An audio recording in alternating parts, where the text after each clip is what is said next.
ପରୀକ୍ଷାରେ ଏମିତି ବହୁତ ଥର ହୁଏ ଯେତେବେଳେ ଦୁଇଟା ଅପସନ୍ ଭିତରେ କନଫ୍ୟୁଜନ୍ ହେଇଯାଏ ଆଉ ବୁଝା ପଡ଼େନି କେଉଁଟା ଠିକ୍। ତେବେ ଆଜି ଆମେ ସେହି ଆଖିବୁଝା ଠେକା ମାରିବାକୁ ପଛରେ ପକେଇ କିଛି ଏମିତି ସାଇଣ୍ଟିଫିକ୍ ଟେକ୍ନିକ୍ ବିଷୟରେ ଜାଣିବା ଯାହାକୁ ଟପରମାନେ ବି ବ୍ୟବହାର କରନ୍ତି।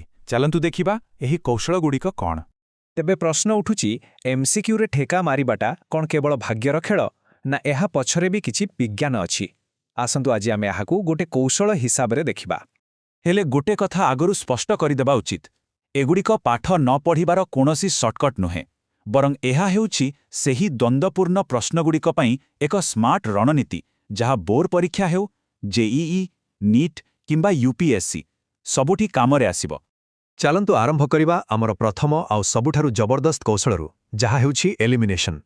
କିନ୍ତୁ ଏଇଟା ସାଧାରଣ ଏଲିମିନେସନ୍ ନୁହେଁ, ବରଂ ଏକ ଆଡଭାନ୍ସଡ ପଦ୍ଧତି, ଆଉ ଏହାର ତିନୋଟି ମୁଖ୍ୟ ଅଂଶ ଅଛି।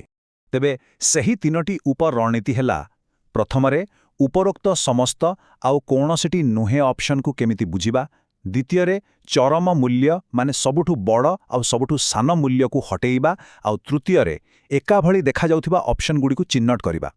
ଏବେ ଏହି ପରିସଂଖ୍ୟାନ ଉପରେ ଟିକେ ନଜର ପକାନ୍ତୁ। ବଡ଼ ମଜାଦାର କଥା, ବିଭିନ୍ନ ପ୍ରଶ୍ନପତ୍ରର ବିଶ୍ଳେଷଣରୁ ଜଣାପଡ଼ିଛି ଯେ ଯଦି ଉପରୋକ୍ତ ସମସ୍ତ ଗୋଟେ ଅପସନ୍ ଅଛି, ତେବେ 95% କ୍ଷେତ୍ରରେ ସେଇଟା ହିଁ ଠିକ୍ ଉତ୍ତର, ଆଉ ଅନ୍ୟପଟେ କୌଣସିଟି ନୁହେଁ ଠିକ୍ ହେବାର ସମ୍ଭାବନା ମାତ୍ର 10%।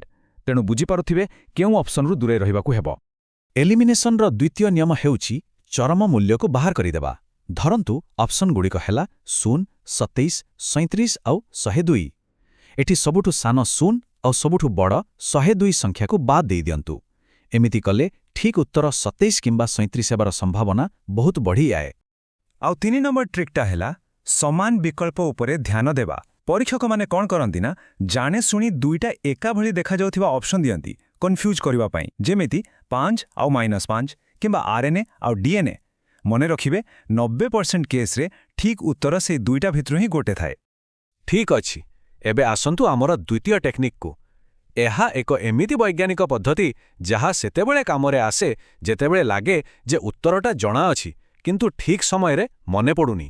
ଏହାର ଆଇଡିଆଟା ବହୁତ ସରଳ। ଭାବନ୍ତୁ ଯେମିତି ଆମେ ହଜିଯାଇଥିବା ଚାବି ପାଇବା ପାଇଁ ପଛକୁ ଯାଇ ମନେ ପକାଉ କେଉଁଠି ଥିଲେ, କ'ଣ କରୁଥିଲେ। ଠିକ୍ ସେମିତି ଭୁଲିଯାଇଥିବା ଉତ୍ତରକୁ ଖୋଜିବା ପାଇଁ ଆମକୁ ଆମ ମନ ଭିତରେ ସେହି ରାସ୍ତାରେ ପଛକୁ ଯିବାକୁ ପଡ଼ିବ। ତେବେ କରିବେ କ'ଣ? ଦେଖନ୍ତୁ, ସିଧା ଅପସନ୍ଗୁଡ଼ାକୁ ଦେଖିବା ବଦଳରେ ଆଗ ନିଜକୁ ପଚାରନ୍ତୁ, ଏ ପ୍ରଶ୍ନଟା କେଉଁ ଚାପ୍ଟରରୁ ଆସିଛି। ଯେମିତି ହିଁ ଚାପ୍ଟର ମନେ ପଡ଼ିବ, ତାପରେ ଭାବନ୍ତୁ ସେ ଚାପ୍ଟରର କେଉଁ ଟପିକ୍ରୁ ଏଟା ଆସିଛି। ବାସ୍, ଏତିକି କଲେ ମଗଜର ନ୍ୟୁରନ୍ଗୁଡ଼ିକ ନିଜ ଭିତରେ କନେକ୍ସନ୍ ଖୋଜିବା ଆରମ୍ଭ କରିଦେବେ ଆଉ ହଠାତ୍ ଉତ୍ତରଟା ମନେ ପଡ଼ିଯିବ। ଆମର 3 ନମ୍ବର ଷ୍ଟ୍ରାଟେଜିଟା ଆହୁରି ମଜାଦାର। ଏଇଟା ପ୍ରଶ୍ନପତ୍ର ତିଆରି କରୁଥିବା ଲୋକଙ୍କ ମନକଥା ବୁଝିବା ଉପରେ ଆଧାରିତ। ଜାଣିଛନ୍ତି, ବଡ଼ ବଡ଼ ପରୀକ୍ଷାଗୁଡ଼ିକରେ ପ୍ରାୟ 70% ଠିକ୍ ଉତ୍ତର କେବଳ 2ଟି ଅପସନ୍ରେ ହିଁ ଲୁଚି ରହିଥାଏ, ଆଉ ସେଇଟା ହେଉଛି ବି କିମ୍ବା ସି। ହେଲେ କାହିଁକି? ଏହା ପଛରେ ଗୋଟେ ସାଇକୋଲୋଜି ଅଛି। ଦେଖନ୍ତୁ, ପରୀକ୍ଷକମାନେ କେବେ ବି ପ୍ରଥମ ଅପସନ୍ ମାନେ ଏକୁ ଠିକ୍ ଉତ୍ତର ରଖିବାକୁ ଚାହାନ୍ତିନି, କାରଣ ସେଇଟା ବହୁତ ସହଜ ହୋଇଯିବ। ଆଉ ସେହିଭଳି ସେମାନେ ଶେଷ ଅପସନ୍ ମାନେ ଡି ପର୍ଯ୍ୟନ୍ତ କାହାକୁ ଅପେକ୍ଷା କରାଇବାକୁ ବି ପସନ୍ଦ କରନ୍ତିନି। ତେଣୁ ସବୁଠୁ ସୁରକ୍ଷିତ ଜାଗା ହେଉଛି ମଝିଟା, ମାନେ ବି ଆଉ ସି। ଏବେ ଆସିବା ସେହି ପ୍ରଶ୍ନକୁ ଯାହା ଆଜିକାଲି ବହୁତ ଦେଖିବାକୁ ମିଳୁଛି, ଆସର୍ସନ୍ ରିଜନିଂ। ଏଥିପାଇଁ ବି ଗୋଟେ ଖାସ୍ ଟ୍ରିକ୍ ଅଛି। ମନେ ରଖନ୍ତୁ, ଏହି ପ୍ରକାର ପ୍ରଶ୍ନରେ 80% ସମୟରେ ଠିକ୍ ଉତ୍ତର ଏ କିମ୍ବା ବି ହିଁ ହୋଇଥାଏ। ଏହାର କାରଣ ହେଉଛି ପରୀକ୍ଷକମାନେ ସାଧାରଣତଃ 2ଟା ଠିକ୍ ଷ୍ଟେଟମେଣ୍ଟ ହିଁ ଦେଇଥାନ୍ତି, କାରଣ ଯଦି ଗୋଟେ ଭୁଲ ଷ୍ଟେଟମେଣ୍ଟ ଦେବେ ତାହା ବହୁତ ସହଜରେ ଧରାପଡ଼ିଯିବ। ତେଣୁ ପ୍ରକୃତ କାମ ହେଉଛି ଏହା ଜାଣିବା ଯେ ଦ୍ୱିତୀୟ ଷ୍ଟେଟମେଣ୍ଟଟି ପ୍ରଥମର ଠିକ୍ କାରଣ କି ନୁହେଁ। ଏହାର ମାନେ ହେଲା ସି ଆଉ ଡି ଉତ୍ତର ହେବାର ସମ୍ଭାବନା ବହୁତ ହିଁ କମ୍। ଆଉ ଏବେ ସବୁଠୁ ଶେଷରେ କିନ୍ତୁ ସବୁଠୁ ଜରୁରୀ କଥା, ଯାହା ଏହି ସବୁ ଟ୍ରିକ୍ର ମୂଳଦୁଆ। ଦେଖନ୍ତୁ, ଏହି ସବୁ ଟ୍ରିକ୍ଗୁଡ଼ିକ କେବଳ ସାହାଯ୍ୟ କରିପାରିବ, କିନ୍ତୁ ଏହା କଠିନ ପରିଶ୍ରମର ବିକଳ୍ପ ନୁହେଁ। ପ୍ରକୃତ ଷ୍ଟ୍ରାଟେଜି ହେଉଛି ଅଭ୍ୟାସ।